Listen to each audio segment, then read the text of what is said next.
Hey, okay. Um, yeah, I think we're live now. All right.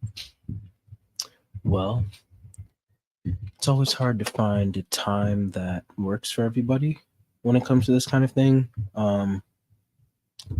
Yeah, I think that a lot of people are probably at work, but I tried to choose maybe like a lunchtime or something.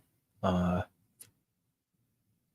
anyway, my name is Introverted Feeling, um, and I'm just here to answer a lot of the questions that maybe some people might have had that I didn't already cover in the video. Uh, Also, I'm here to maybe just elaborate a little bit more on some of the other topics of discussion surrounding me as a function that I might have not uh, dove as much into in the video. Um, yeah, I think that one of the things, just to, I guess, start off right from the jump is, oh, we have an ENFP here. Well, then you might relate to what I'm about to say a lot. Um, so I guess as a warning, it was brought to my attention that extroverted feeling apparently talked a lot about their dark side. And I got to watch introverted thinking's video, which, by the way, is definitely the longest one so far. It's interesting how each of these videos just keep on getting longer. Um, but apparently, I didn't go too much into my own dark side. And it's definitely not because I am afraid of my dark side, but just, well, I mean, I'm introverted by nature, so I'm more like, I guess, private with the things surrounding me and maybe the parts of myself that I'm not as proud of. Uh, And then also, somebody might even say, like, how do you even define what dark is? Because there's certain parts where it's like a lot of people, I guess, when they think of dark, then I've realized there's a lot of people that are thinking of just like the parts that we're just simply not aware of. But then there's also people who mean, like, no, I mean the aspects of you that you are not proud of. Um, and maybe even might be deviant or things like that. Um, but yeah, I would say that for my dark side, at least, uh, I tend to actually sometimes get on a moral high horse. And the reason why is because I think so much about morality and identity and values and things of that nature. And so that'll cause me to, go looking into things surrounding um, anything having to do with maybe like ethics or morals or anything along those lines.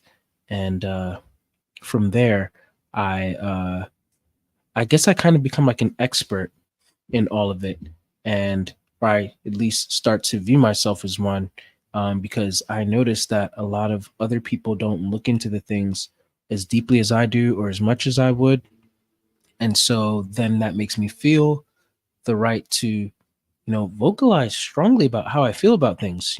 So if I have done the research and I find that pornography is not okay, like it's there's people being trafficked every day, and it's just immoral, and and those who watch it, it's just sick, first of all, and secondly, um you're supporting an industry that just does nothing but harm to people. I oftentimes can't really even fathom uh, why somebody would not really already go by these parameters. Um, so when it comes to something like that, I might not be as gentle and as soft as a lot of people perceive me to be at times, and I can actually become quite passionate, quite angry, quite uh, indignant, even, to be completely honest. And I would think that I'm actually looking from different perspectives, but I feel like there's just certain things that I don't even have to look at your perspective. Like, that's probably up to like some other functions. Um, but yeah, like I don't have to try to understand a rapist's mindset. Um, and try to justify what they're doing. Like it's just wrong. But if we do look into it, then we have to make it very clear that it's wrong before we even start looking into it, which I feel like sometimes introverted thinking doesn't really do. Introverted thinking just likes to look at the facts and like or what they think to might be facts, just anything that's objective and they're not really putting like a moral judgment or a moral like value on it.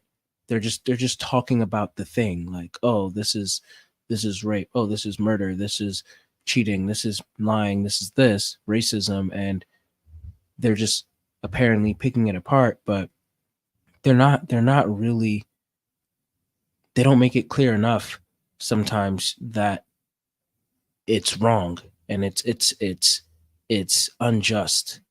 Um, so I can get quite upset about that. And that's when you'll see me, in people like ENFPs or INFPs, especially sometimes the NFPs, they tend to represent more differently than the SFPs. And I'll probably get into that a little bit more later. But uh, I guess just really asserting my own values onto others, which maybe a lot of people would think is more of an extroverted feeling thing. And I think that we do that in different ways.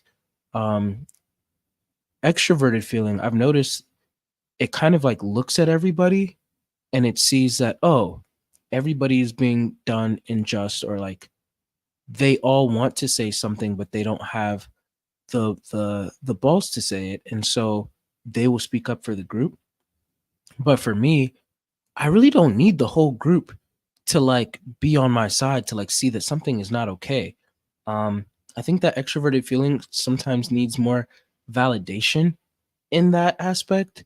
Like, oh, well, since it seems like everybody else around me doesn't think that this is as bad, then maybe I don't have to stand up for this. But no, it's bad. It's wrong. So you should stand up for it. Um, but I understand that we just play different parts. And that's why, I will tend to champion uh more sectioned off things, I guess. Like I've realized that extroverted feeling might like to protect people as a whole, and bring people together as a whole. And for myself, I tend to focus on smaller groups, such as like maybe foster families or dolphins or you know uh transgenders, stuff like that. Like I really try to like hone in on like a particular kind of group in that way. um uh and yeah, I speak for them. um yeah, anyway, so the reason why I say that that's like a little bit of a dark side is because sometimes I can get very rigid in how I speak and how passionate I become in those moments. And like I said, indignant, and I can write people off very quickly if they're not in alignment with my values. Um, I could shame them. I'm very prone to shaming because I really can't even fathom a lot of times how they don't conclude the same values that I have concluded. And, you know, um, I can't help that. I'm passionate. Sometimes people perceive me as soft, and that's not very much like false, but at the same time I'm also very passionate, and I feel deeply, and I will speak out against injustices with force. So if I see certain groups of people, whether it be, or even animals especially, I have a particular fondness for animals. I know that Denzel, when he profiles a lot of people, um, again, it's just a pattern apparently that he said, but for some reason, it seems like those who have me in their stack often say on their own volition that they have a deep connection with animals and oftentimes even more connect with animals than they do with other human beings. And I find that to be very fascinating, um, because the language of feeling and emotion in that way, like it transcends, English language and human speech.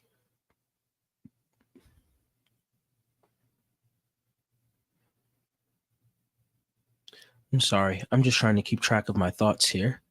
Um, yeah, I think that this is one of the things about me as a function. I really do just express what I feel, and it's not really as organized as maybe like a as extroverted thinking might be at times, and sometimes even introverted thinking. At the very least, introverted thinking will, you know, track its logic in some way. But again, I just like free reign of expression, expression of who I am at my core, who I am at my identity. So I guess just to wrap up the darkness thing, yeah, I can be very dismissive. I know a lot of people say that the INFJs have the door slam. Uh, I've actually found that people with me in their stack tend to more so have that door slam effect. Also, I wanted to just piggyback or like go right back to the NFP SFP differences that I've seen and noticed. Um, I would say that NFPs will tend to be more vocal and indignant of the things that they view as inappropriate and wrong and unjust, because NFPs tend to focus more on metaphysical, conceptual, and philosophical ideas. So the SFPs, they might have like the same, viewpoints, but they don't really spend as much time, like often, at least generally speaking, really reading a lot about the harms of uh, those who are sex trafficked, or ethics, and the philosophy behind ethics, and you know just things like that. And so because of that, then they tend to come off a little bit more live let live. Um, but they tend to also just embody what they uh what they believe. And SFPs are more about just embodiment, it seems like, whereas I would say that the NFPs are more about vocalizing and articulating, because they're usually focused on philosophical and conceptual matters, and you can't just silently embody those things. You have to speak about those things. So you'll see people like Russell Brand, um, really speak and be very vocal on these things, and maybe even someone like Bell Hooks uh, speak on these things. Yeah. Well, I'm gonna answer some questions now. So Crystal asked, "How well do I get along with extroverted thinking?" That's a great question. It always depends. So I kind of always see those of us with Siamese twins as like, I used to use the example of Woody and Buzz Lightyear, um, where Woody, he didn't really get along with Buzz Lightyear in Toy Story, but throughout the movie, he got lost, and then they had to like learn to, get along with each other. And Woody couldn't come back until he had Buzz Lightyear with him, and he actually learned to appreciate Buzz Lightyear and all of that. I think that's kind of the journey that I go through with extroverted thinking. But I think that a better example would be if anybody has seen the first Inside Out movie, and maybe even the second one. Um, I I think that Joy and sadness, they also have that kind of similar dynamic where it's like at first, me and extroverted thinking, we might be very much at odds with each other because extroverted thinking is so negligent and extroverted thinking likes to move fast. Extroverted thinking likes to ignore anything emotional, in its purest form, of course, without me being tethered to extroverted thinking. Then just by itself, it's going to do anything to get the job done, and I mean anything. um and sometimes I feel like extroverted thinking just sees me as like a ball and chain that keeps it from getting stuff done, and that really frustrates me. So yeah, but then a lot of times extroverted thinking gets far enough and realizes that it's gone a long way, but in the wrong way. And that's when extroverted thinking looks back at me the same way that joy looked back at sadness, and realizes like, this is where you're useful. And we all know that extroverted thinking likes for people to be useful. So then I think that when extroverted thinking really is able to see me as a resource, which it just inevitably does. It views people as resources. And it believes that everybody views each other as resources, but it just doesn't want to admit that because it sounds bad. Um, I'm one of those people. We're all individuals, and I'm not a resource, but I guess I can understand now that that's just the way that extroverted thinking thinks. And I help extroverted thinking a lot of times to understand that, hey, like, I have feelings. I am a feeling. And I'm part of you.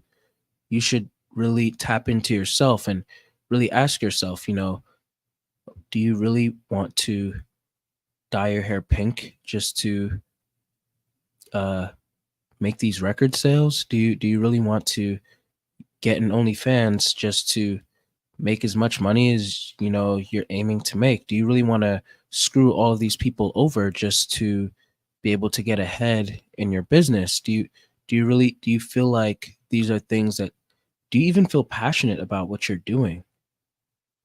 Let's talk this over. And I think that when extroverted thinking gets to a point where it understands that I'm just trying to help, then we become the best team in that regard. Because like we said, it's like an engine, a vehicle with gas, with a vehicle with an engine, and extroverted thinking will take us far if I'm able to, I guess, be the guiding compass there. But without extroverted thinking, um, not only will we not get anywhere, but I also may just sit in my own feelings and fantasies and musings, but never really accomplish stuff. Uh, I might be too empathic to people and not really know, like, hey, it is sad that this person's dog died, and they're divorced and all of that. It's really sad, but I have to also practice like knowing like there's a business that's being run here, and sometimes business is business. That's one of extroverted thinking's favorite phrases. And there's a gentle and kinder way to fire somebody, because it's not personal. It's just, this is what needs to be done for the company, but we can still extend support, and maybe in the future they can come back when they're no longer being, you know, a hindrance. But stuff like that is hard. Sometimes I feel bad for extroverted thinking because extroverted thinking makes all of the calls that pretty much none of the other functions ever want to do. So yeah, I think that we all cover our own places, and sometimes we really butt heads, and sometimes we get along more than I do with any other function. So I hope that answers your question. You said, I think my introverted feeling, dark side, can be very whiny and very self righteous, but that's just me. No, I think that that's true. I think that Self-righteousness is hmm I think that it really does play a big part in me as a function, because just think about it. I am focused on my own subjective experience of my emotions, and I prioritize that, and my understanding of ethics and morals and values, which is all very subjective, even if I have a lot of other people probably agreeing with me, but that can cause self-righteousness. Um, and all of the functions are self-righteous in their own way. Uh, they all have a God complex in some way. Just some are easier to see than others. But yeah, I think that that's definitely like, yeah, one of them.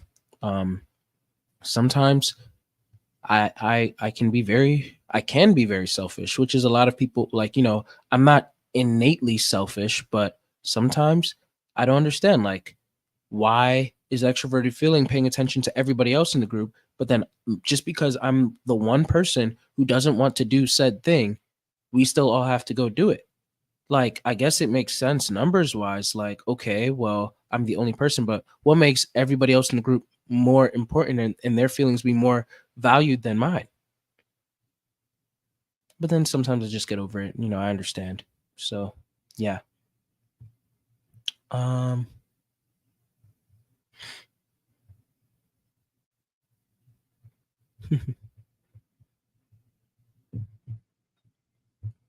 Goofy RJ, which is a funny name for an INFJ. I guess you're really tapping into your inferior function. You said, thank you. Sometimes it's good to swim in your emotions until it's time to get out of the water. Yeah, exactly. And I think that extroverted thinking, when I really get along with extroverted thinking, then it helps me to know, like, okay, crying time is over. But I also help extroverted thinking to know, like, hey, we need to let this out and really process these emotions for you to even effectively do the things that you're trying to effectively do. So, yeah. Um,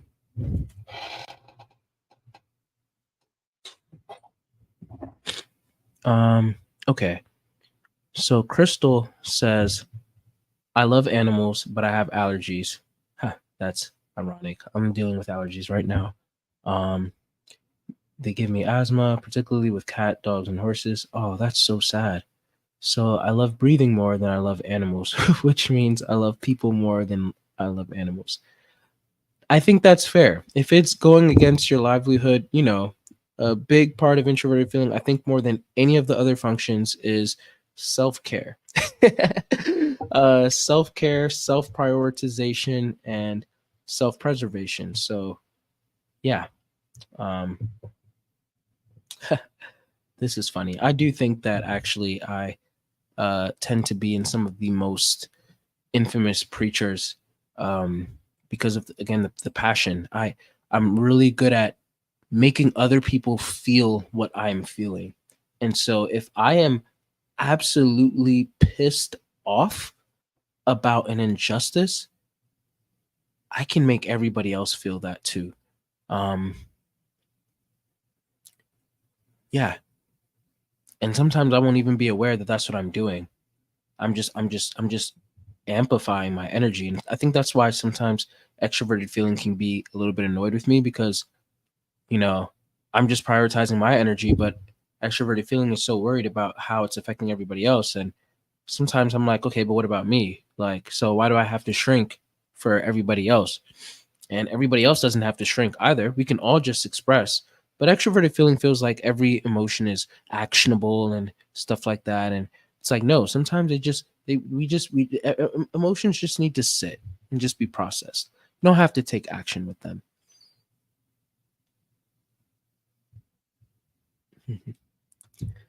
Yeah, business is business.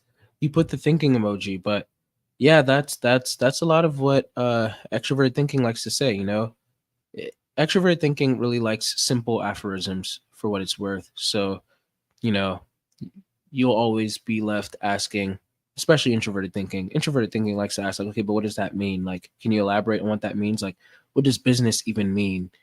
And so how can you say business is business when, and then extroverted thinking kind of gets annoyed. I just sit in the background and laugh.